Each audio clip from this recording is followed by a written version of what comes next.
on the Hour, presented by Indeed.com. I'm Peter King. It could be a major faux pas for Republican presidential hopeful Nikki Haley. History tells us that slavery was the main cause of the Civil War.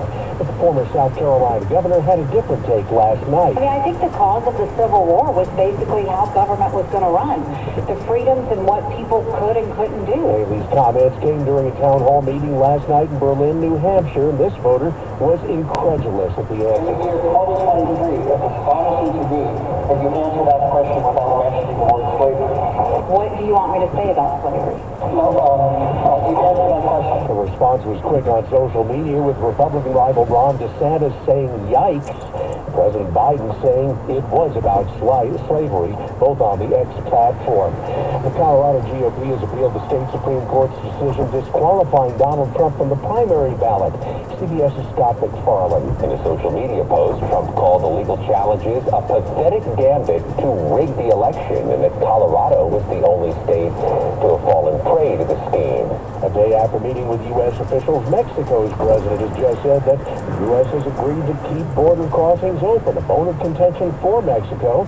Several key rail crossings have been shut down because of the high numbers of migrants arriving at the border. Israel says its next war could be against Hezbollah in Lebanon if diplomatic pressure doesn't stop Hezbollah attacks across the border. The BBC's Yolanda Nell is in Jerusalem.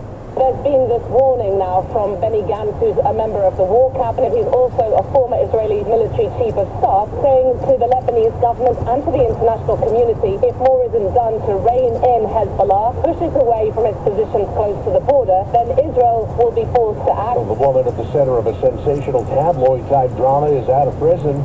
Gypsy Rose Blanchard, who is now 32, persuaded an online boyfriend to kill her mother after she forced her to pretend for years that she was suffering from serious illnesses, including leukemia and muscular dystrophy.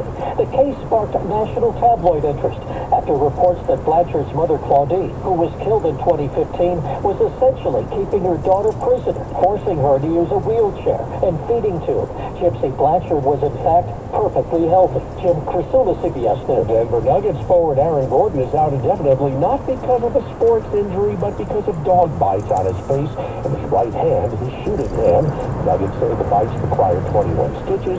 Gordon is in good condition. Ahead of the opening bell. S&P futures are down too. This is CBS News. Well, that's today's news. Today's news. I didn't hear any good news, did you?